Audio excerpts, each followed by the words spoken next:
বোঝাপড়া করে মোদিজির আদর্শে এবং মোদিজিকে ভরসা করে তার কাছে গিয়ে বাংলার উন্নয়নের জন্য পরপর প্রস্তাব দিয়ে বাংলার যুবকদের উন্নতি করার দরকার।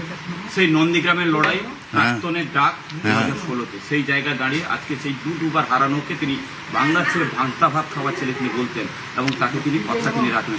না, নন্দীগ্রাম যুদ্ধ তো ইতিহাস সৃষ্টি করেছে। আমরা জানি যে নন্দীগ্রাম লড়াই আমরা করেছিলাম, লড়াই করতে নেতৃত্ব শুভেন্দু দিয়েছে এবং তাকে বারে বারে সেইটাকে ধাক্কা মেরে পিছিয়ে দেওয়া একটা সুকৌশল চলছিল। সে কৌশলে আজকে পান্তা ভাত খাওয়া মানুষ জয়লাভ করেছে এবং শুধু নন্দীগ্রাম নয়, আজকে কলকাতার ভদ্রলোকেরা স্বদেশপ্রিয় কলকাতার যে সভ্যতা, সে সভ্যতা আজকে ন্যূনতম স্বীকৃতি পেয়েছে মেদিনীপুর।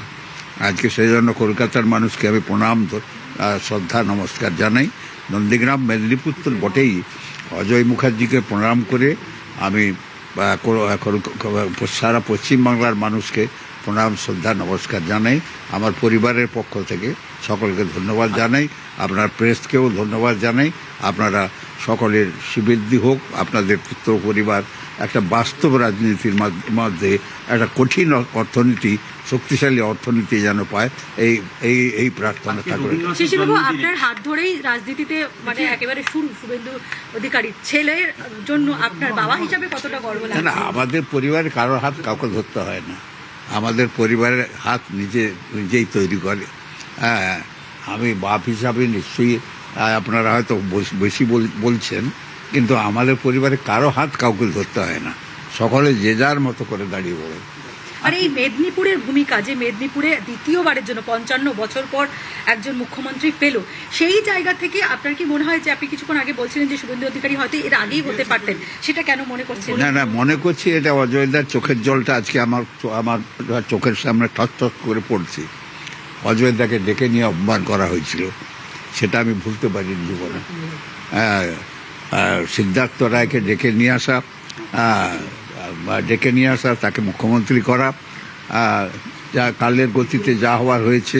কিন্তু সেদিন কথা ছিল ইন্দিরা গান্ধীর সঙ্গে, অজয় মুখার্জি দলটা নিয়ে যখন চলে এলেন এখানে, কংগ্রেসে চলে এলেন, তখন তার কথাই ছিল অজয়দাকে মুখ্যমন্ত্রী করা হবে।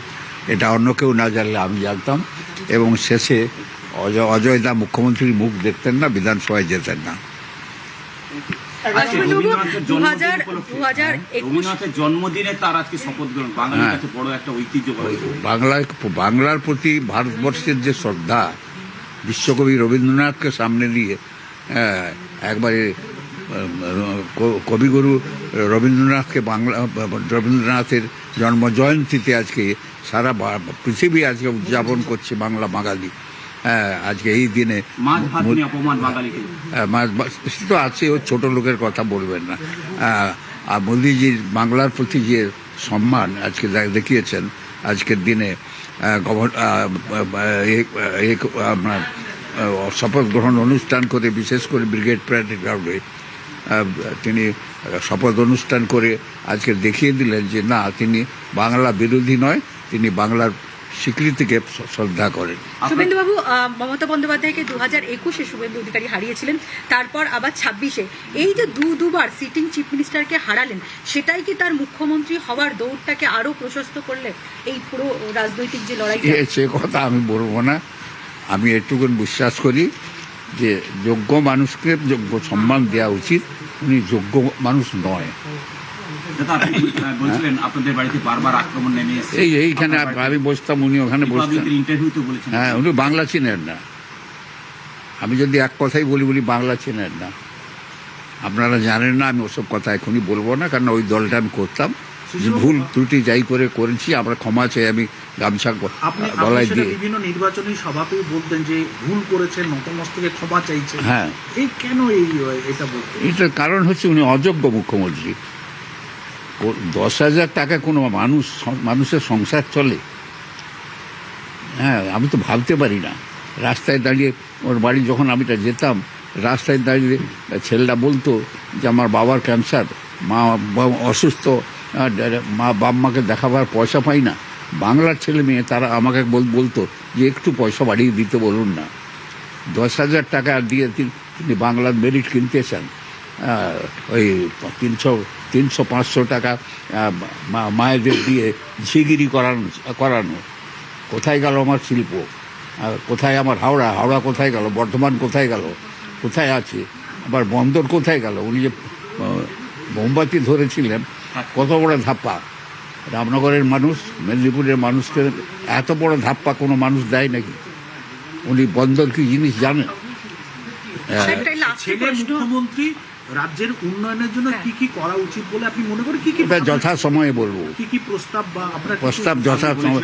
হ্যাঁ, ভবানীপুরে বিধায়ক কার্যালয় হবে। হ্যাঁ, আমি তো নিশ্চয়ই যাবো। ওখানে সপ্তাহে 1-2 দিন থাকবো। ওখানে কলকাতা আমার বাড়ি আছে, আমি ভবানীপুরেও আমরা বাড়ি ভাড়া নেব। শিশিরবাবু, আমার লাস্ট প্রশ্ন,